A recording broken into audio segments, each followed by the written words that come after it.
with legendary Teddy Atlas. I shouldn't even introduce you, but as usual, I will here in Riyadh, maybe a little bit more than 48 hours. But my first question will be, are you one of those specialists, guys who knows the boxing from every possible angle, who believes this could be another resurrection of Tyson Fury? Resurrection in the case to fight how we saw he could. Yeah, look, I think that as far as this fight goes, the best thing that could have happened to Fury was to have that bad performance, to be honest with you, against Ngannou. Because unlike a lot of people, I think that, you learn from your mistakes sometimes more than you do from your success. Because when we're successful, we get drunk with the success. We get intoxicated with it. We sometimes forget that there's things that, even while we're doing well, that we could do better and that somebody else could exploit. It's just that on that particular night, we got away with it. And I think that by having that off performance, and it was an off performance, I take none away from Ngannou. He was fabulous that night. He was prepared. But Tyson, he caught Tyson sleeping where he wasn't mentally ready. I don't know where he was physically. I don't think he was in a real bad place, but he mentally wasn't what he needed to be when you get in that ring. The guy was his first pro fight, but the guy was experienced. He had kickboxing experience. He was a UFC champion. He was a pro. He was a guy that was used to handling his emotions, handling himself in that cauldron, in that furnace of emotion, which is the ring.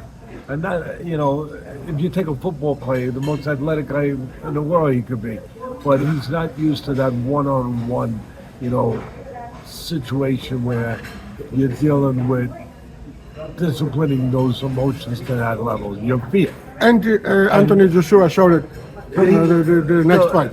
Yeah, I'm just saying that he was in there with a guy that, Joshua exposed him, but as an amateur, but styles make fights.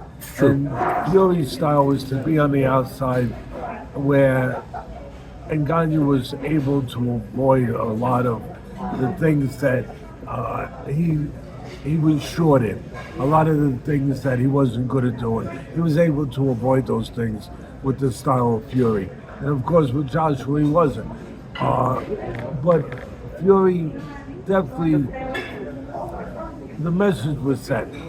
By having that poor performance, it won't come up. It made him stop taking things for granted. What I meant in the initial opening of my statement was that, when you're winning fights and you're the toast of the town, which he was, you're the star, you're in that glorified position, you forget What makes you actually who you are. Yeah, and there's no need for self-improvement. There's no urgency towards it. And you start to, like the old timers would say in your business, you start to believe your own press clippings.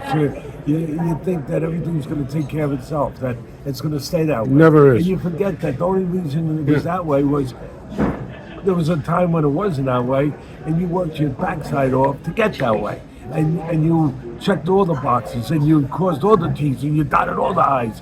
And now you get to a point where that is not the way anymore. And so I think for this particular fight, that the best thing was having that poor performance where he is now taking nothing for granted. He's all in physically and mentally for this challenge, and he'll be the best version of Fury he can be. Whatever that is, he'll be the best version, but he will also be in there with the best fighter he's ever fought. See, that's the interesting part of this whole scenario.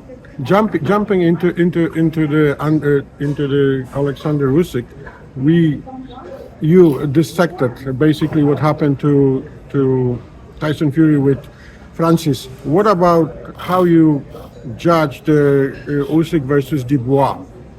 let's compare the last fights. This Dubois is is a what good fighter. First of all, Dubois is a damn good fighter. Dubois' problem was the same problem Buster Douglas had a long time ago.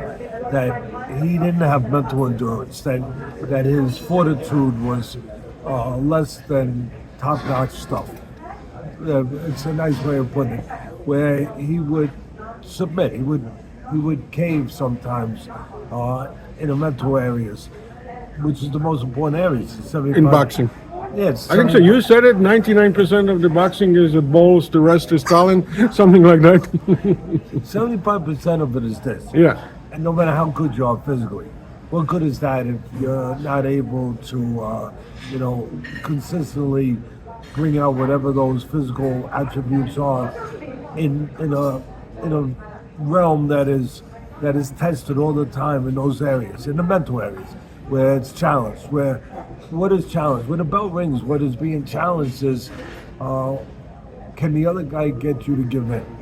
To any degree. And that's where the mental side comes in, to being strong in those areas. So, the thing with Dubois, like Buster Douglas had all the physical attributes. He was technically solid, he was big, he could punch, he had good hand speed, he could control range. He had everything. The only thing is he didn't have the most important thing, except one night against Tyson. And then he did. And then he never did again. So Dubois was that guy. Dubois was the guy that, he showed it against Joyce. He was winning the fight, then he submitted. He fell apart. And then he redeemed himself. He got a chance, like Buster Douglas, on one night to redeem himself, which he did. Yeah. Versus Miller. Yeah, against Miller, which he did in the last. Now we'll see if he can sustain it. That's yet to come. It's like another part of it's the sequel to the movie. It's yet to come to see what the next chapter is. But it's Dubois, as I made the comparison to Buster Douglas, when that part's there, he is a difficult guy to deal with. He's a guy who's technically solid. He's a guy who's talented. He's a guy who can punch some. He's a guy that knows how to fight inside. He knows how to fight on the distance. He's a good, solid guy when he's right there. Versus probably one of the toughest mentally fighter you can fight with, because we know one thing about Alexander Usyk: he will never ever give up. No, and listen, Usyk's greatest talent, we understand he's got good hand speed, he's got good legs, he's a good counterpuncher, his defense is good. He's technically solid. But for me, this will be my question. For the me, best. his greatest talent, he knows how to win. Important. He finds a way to win, and he did that in the Dubois fight. There's no getting around it. He got hurt in the body. No getting around it. So you think so? It was a regular shot, punch. Yeah, I think that he got hurt to the body. I think he got hurt in the Joshua fight to the body. But having said that, he finds a way to overcome it. Yeah, everyone has their susceptibilities. Everyone has, those things. But at the end of the day, again, he knows. He finds a way to do what he has to do. He finds a way to win. And he did that against Dubois. And again, I'm going to repeat myself. We must not forget Dubois is a good, capable fighter. So we were underestimating Dubois, some of us? I think so, because of the Joyce fight. I think because at the end of the day, he spit the bit. Yeah. At the end of the day, he did what a fighter should never do.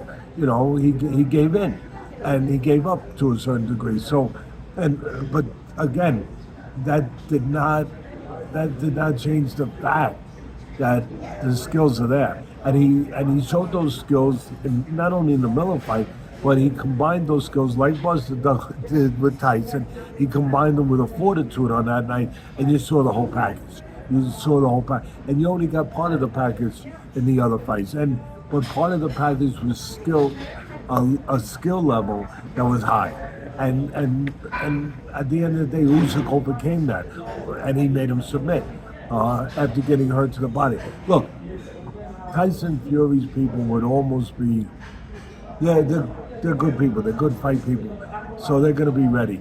But they would be irresponsible if they didn't take that into account that during their fight camp, during the preparation for this, that they didn't figure in a way to test the body of Usyk. But when's the last time you've seen a guy 6'8", 6'9" be a good body puncher? Yeah, like with long arms. I don't have to in their mind. Yeah, It's not an easy proposition, but Fury's athletic enough. I've seen him go to the body.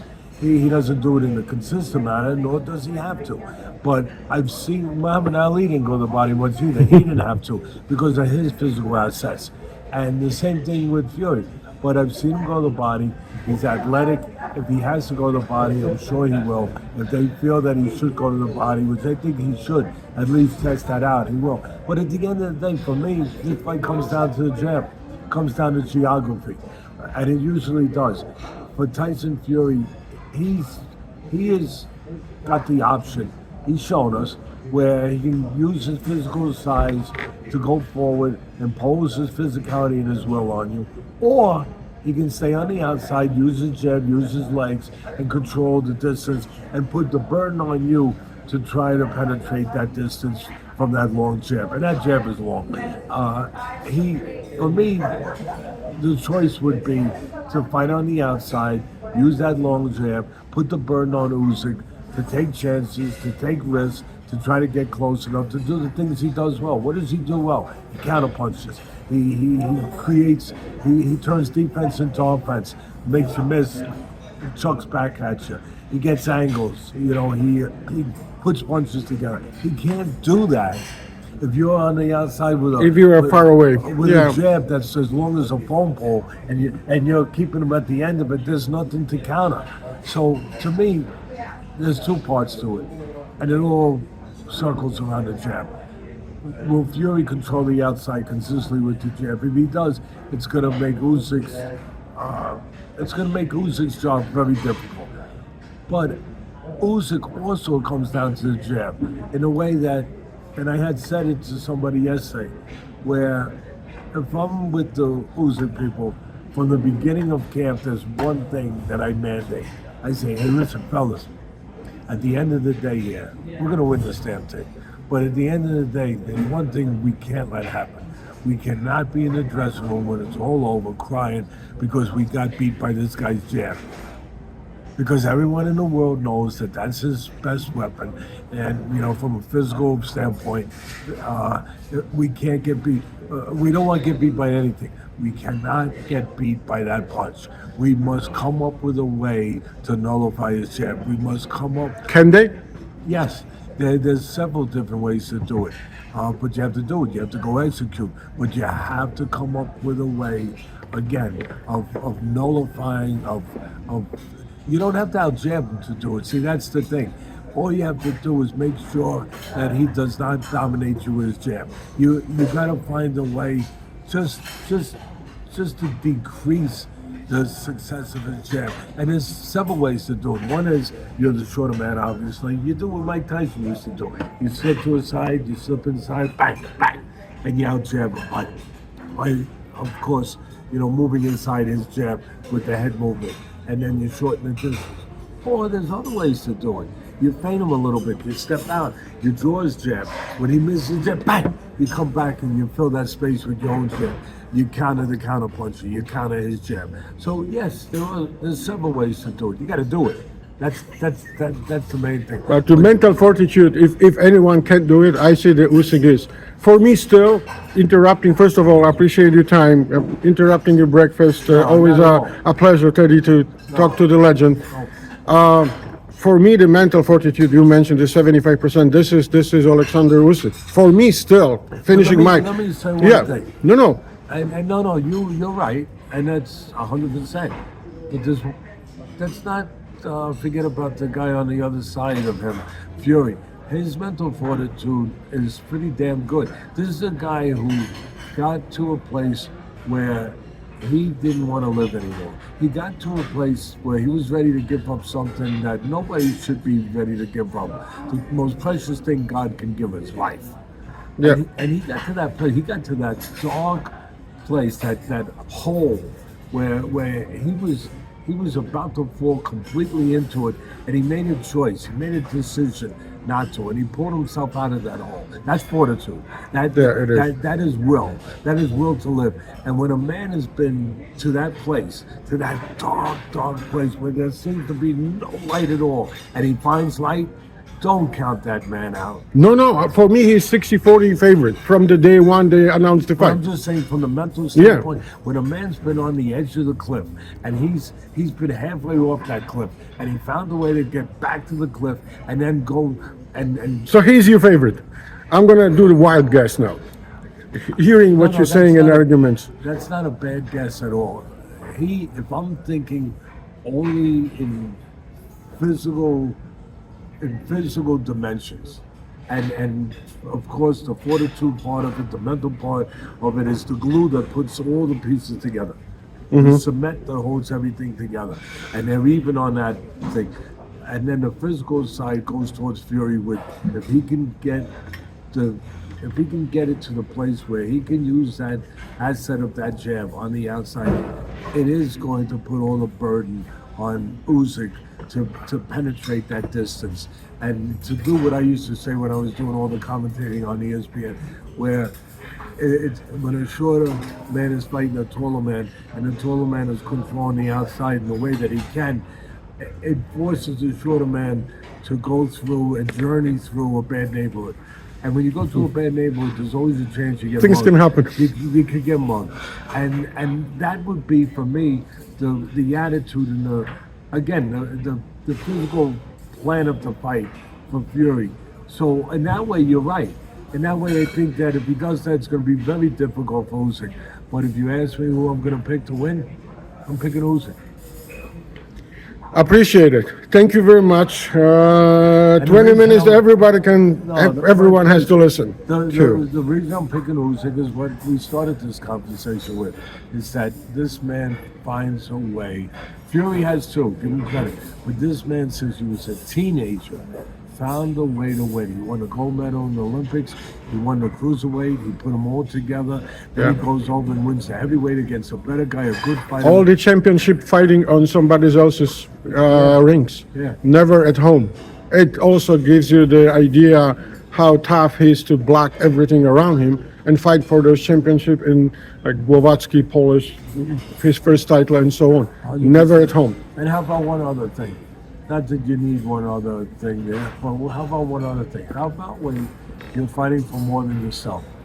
How about when you're fighting for the hope of others in your country that have been attacked by another country, that are losing everything as we speak, or losing everything that they worked their whole lives for and their families worked their whole life for?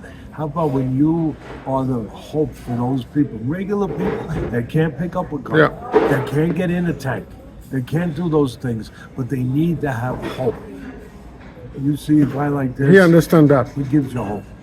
Thank you very much, the one and only Teddy Atlas. Teddy, appreciate it.